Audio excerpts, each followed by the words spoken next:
Well, welcome to another session of our Hallelujah Gardening Guide. I'm George Malkmus, and I'm so glad to join you today for another session. Today we're going to talk about fertilizing. We previously talked about how to build a bed and how to build the soil and how to water the garden, and today we're going to talk about how to fertilize. Because as important as water is, you've got to have fertilizer there for the plant to grow on, and without fertilizer the plant is going to become stunted and it's not going to perform as you would like. And so we're going to start out with a general garden fertilizer. I like to use Garden Tone primarily because, number one, it's organic, but number two, it's easily available. If you have a Lowe's or a Home Depot store in your community, they carry Garden Tone. And it's very easy to use, it's not very expensive, and I'm going to just show you how I would apply it. These beets are been planted almost a month now, and we're going to fertilize them. And the way we're going to do it is we're going to take and make just a little row of fertilizer along each side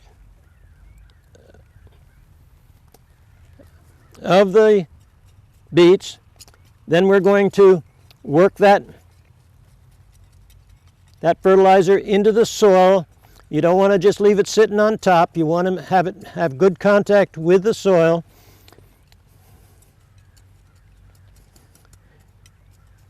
And then after we put the fertilizer on, and I'll want to come back and I want to water it in.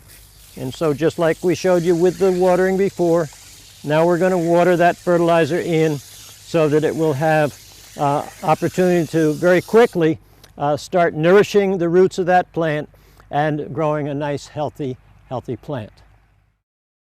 Welcome back. And regarding Garden Tone, you do not fertilize just one time.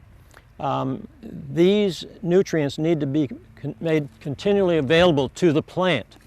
And so I do what I did just a few moments ago with the Garden Tone approximately every month as long as that crop is growing. So we keep it constantly growing, constantly watered, constantly receiving these nutrients so that we can produce, well, you can see these kohlrabi plants, how vigorous and how green and how healthy they look, because they have received several times now applications of this Garden Tone fertilizer. Now I want to move to another subject. It's not something that's necessary if you're going to garden, but something that adds a lot of wonderful nutrients. And these are what we call worm castings. There's no worms in this bag. These are the castings or the excrement that comes from worms. And you can apply it in the same way as you do the Garden Tone fertilizer. You just put a row of it down and then you work it in like we did with the Garden Tone, and that's all there is to it. It is so simple, so easy, and so quick to fertilize a garden and provide the nutrients that these plants need to keep them growing strong, healthy, and vigorously. It's not only good to put the worm castings on a garden, but it is also excellent to put worms into your garden. I mean the real red wigglies.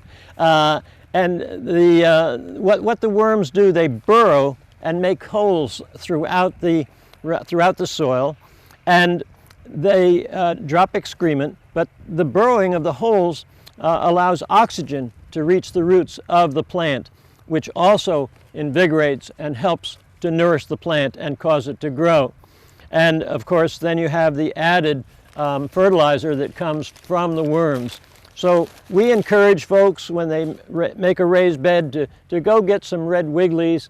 They're probably the best garden worm to have, and we're going to put them in the bed, and if you provide enough nourishment for them, and that's through decayed vegetation, then they will multiply. And when you take up a shovelful of of soil from a raised bed that has had worms in it for several years. There should be a bunch of these little crawlies with every shovelful that you take out of the garden. It's time to check in once again with Willie, our master gardener here at Hallelujah Acres, and let's see what she has to say. Hi, I'm Willie from Hallelujah Acres, and I'm here again today with another quick tip for getting your garden started early. We know that some of our viewers are not living in an area where they can plant as early as I did. I started my corn already on April 15th. But if you live in an area where you have to deal with cooler temperatures and your soil's not quite warm enough to germinate, a thing you can do to help that along is to cover it with some old scraps of clear plastic like I've done. I've already used this one several times, and by putting this down, I've got some staples here to keep it from blowing away in the wind. Clear plastic, by the way, works better than cold from the studies that they've done, but you can use black plastic and also accomplish the same thing. And I'll leave this on for a week or two to warm my soil, and then I'm ready to plant. Thanks, Willie, for that incredible gardening tip. And now we just want to talk for a few minutes about how to fertilize your tomatoes and peppers also. They receive almost identical fertilization. Tomatoes are very heavy feeders.